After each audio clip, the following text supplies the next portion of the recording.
Tumi.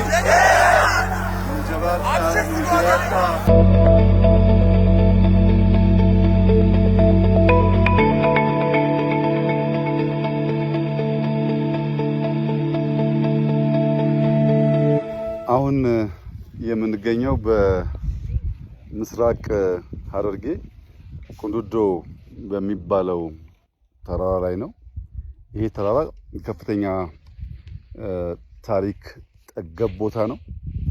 በዚህ ቦታ ላይ አዋቂዎች፣ የሀገር ሽማግሌዎች እንደሚናገሩት የአህመድ ግራኝና ድንግል በ15ኛው ክፍለ ዘመን የነበረው ግጭት እዚህ አካባቢ ላይ ሸሽቶ የመጣው ጦር ሙሉ በሙሉ ከመደምሰስና ታሪኩ ከመጥፋቱ በፊት ውስን ፈረሶች እዚህ ተራራ ላይ እንዲወጡ አድርገው ነበር ይባላል። የዚያ ምክንያት እኛ በውጊያው ብንወድቅ ብንቀር ታሪካችን ጠፍቶ አይቀር ከሚል መነሾ እንደሆነ የዚህ አካባቢ ሀገር ሽማግሌዎች እና አዋቂዎች ገልጸውልናል። በዚያ ጊዜ የተዋቸው ፈረሶች ሲሞቱ፣ ሲጎሉ፣ ሲጨምሩ ቆይተው ዛሬ ወደ 48 ገደማ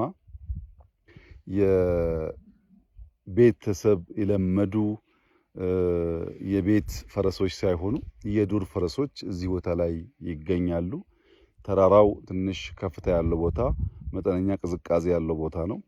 የፈረሶቹን ቅርጽ ያየን እንደሆነ በተለምዶ ከምናውቃቸው ፈረሶች በተለየ ሁኔታ አንገታቸው ረዘም ያለ ነው እና እነዚህን የዱር ፈረሶች እና በዚህ ተራራ ያለውን ሃይኪንግ ሰዎች እየመጡ እንደሚያዩ ሰምተናል። ከዚያም በተጨማሪ ልክ እንደ ባሌ ሁሉ 3-4 ቦታ በጣም ረዣዥም ኬቮች እዚህም አካባቢ አሉ። እንደገለጹልኝ ከሆነ በርዝመታቸው ባሌ ካለው የሚበልጥ ነው የሚል ሰምቻለሁ። በአይኔ አላየውም። እነዚያን ኬቮች፣ የሃይኪንግ ቦታዎች፣ እነዚህን የዱር ፈረሶች እንደምታዩት ይሄ ተራራ ቁንዱዶ ብቻ ሳይሆን አንዳንዶች ደብሊው ማውንቴን ይሉታል በቅርጹ የተነሳ ተራራው በራሱ በጣም ከፍተኛ ውበት ያለው ለእይታ የሚማርክ ቦታ ነው የምናየው። ፈረሶቹም ያየን እንደሆነ ትናንሾችም ስላሉ ትውልድ የሚቀጥል ይመስላል። እዚያ ማዶ የምናያቸው የተወሰኑ ፈረሶች አሉ፣ እዚህ ጋርም እንደዚሁ አሉ። እነዚህ ፈረሶች በቤት ከምናውቃቸው ፈረስ ለየት የሚያደርጋቸው ኦሪጂናቸው ሳይሆን ከጊዜ በኋላ እዚህ በመቆየት በቅርጻቸው በቁመናቸው የተለየ ቅርጽ እንዳላቸው ማየት ችለናል። እነዚህ መጠበቅ ያስፈልጋል።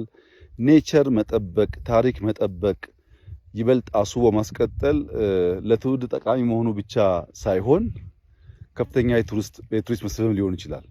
እንግዲህ አስቡት የዛሬ 500 ዓመት ከባቢ የነበረ ግጭት ውስጥ እንደ ቅሪት የቀሩ ፈረሶች ዛሬ እነሱን ተንተርሶ ታሪክ እንዲወሳ ያኔ በውጊያ የተሳተፉ ሰዎች እንዳይዘነጉ ማድረግ መቻላቸው በቀላል የሚታይ ጉዳይ አይደለም። ታሪክ ባስቀመጥነው ልክ ባስቀመጥነው ቦታ እንዳለ ሳይሸረሸር የማይቀመጥ ቢሆንም ብርቱ ትውልድ፣ አዋቂ ትውልድ፣ አስተዋይ ትውልድ ሲኖር ግን በዚህ መንገድ ከልጅ ልጅ የተሸጋገረ ሊቀጥል ይችላል እና ከዚህ ቀደም በተለያየ መንገድ ሰምተን ሊሆን ይችላል።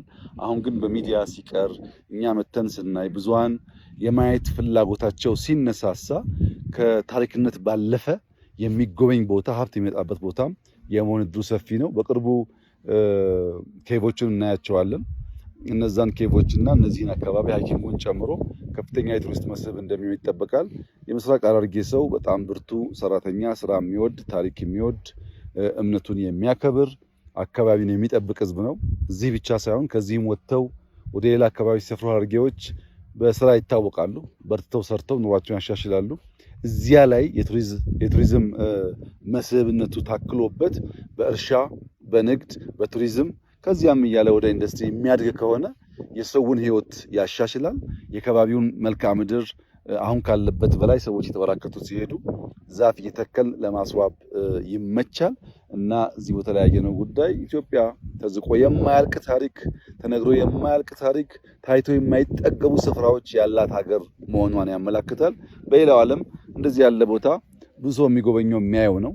በእኛ ሀገር እንደ መንግስት ከተሰጠው ዝቅተኛ ትኩረት የተነሳ እንደዚህ አይነት ቦታ ብዙ ባይታይም ለወደፊቱ ግን እነዚህን አቅም በፈቀደ መጠን እያለሙ ተጨማሪ ገቢ ማስገኛና ታሪክ ማስቀጠያ ቦታ መሆን እንዳለባቸው ይሰማኛል።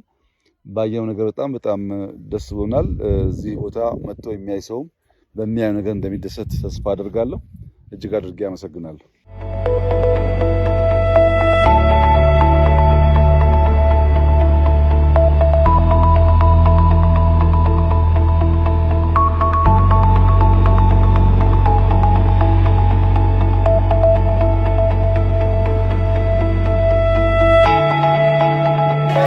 Yeah.